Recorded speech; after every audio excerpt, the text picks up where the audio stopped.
बच्चों, कैसे हैं आप? माई सेल्फ शिखा।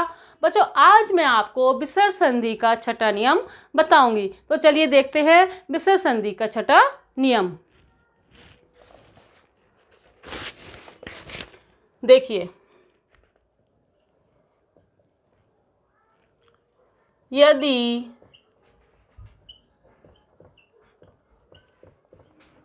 विसर्ग से पहले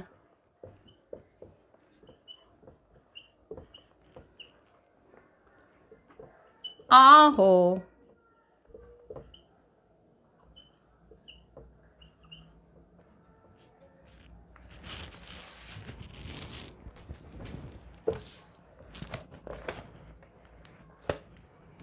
आ हो तो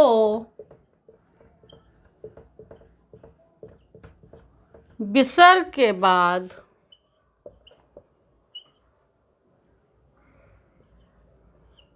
का खा पा फा हो तो विसर्ग ज्यों का त्यों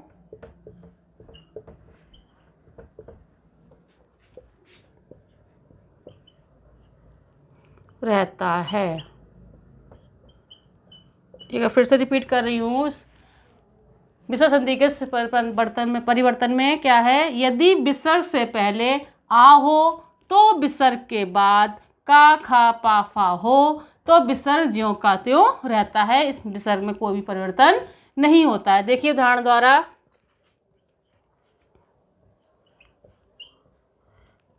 प्रातः प्लस काल, और इसमें क्या बताया है? यदि विसर्ग से पहले क्या है? आ है ता आ, और विसर्ग के बाद का है, खा है, पा है, फा है, तो विसर्ग ज्यों का त्यों रहता है।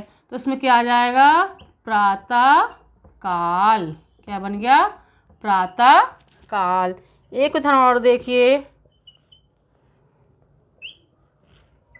अतः प्लस करण, और इसमें भी क्या है? विसर्ग से पहले आ है और विसर्ग के बाद का है, तो इसका क्या बन जाएगा? अंतःकरण।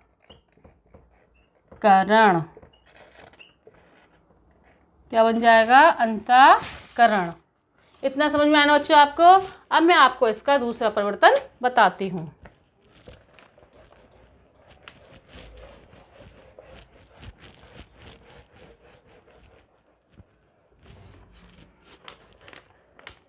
देखिए, यदि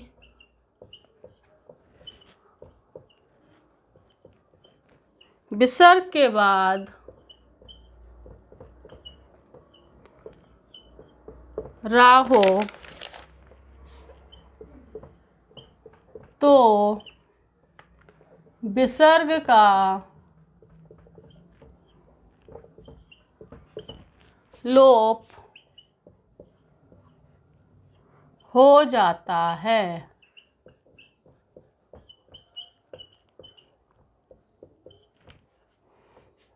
तथा विसर्ग से पहले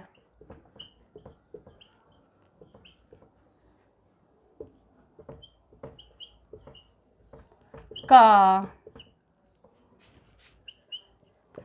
ऋस्व या दीर्घ हो जाता है। एक बार फिर से समझ लीजिए इसको। यदि विसर्ग के बाद रा हो तो विसर्ग का लोप हो जाता है, यानी कि विसर्ग गायब हो जाता है, तथा विसर्ग से पहले का ऋस्व या दीर्घ हो जाता है। देखिए उदाहरण द्वारा,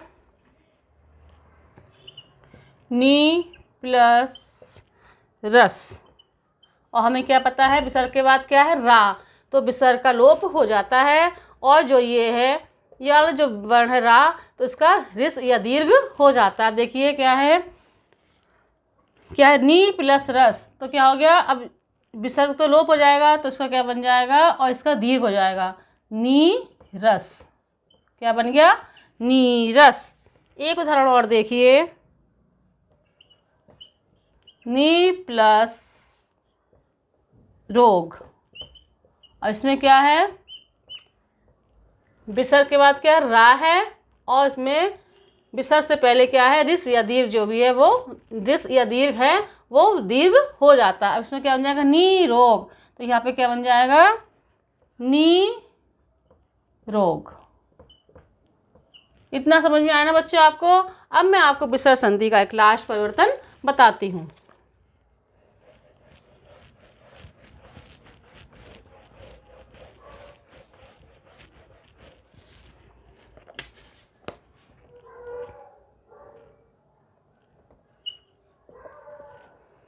यदि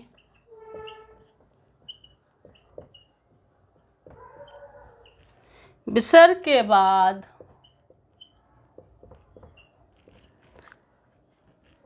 आ को छोड़कर कोई दूसरा स्वर हो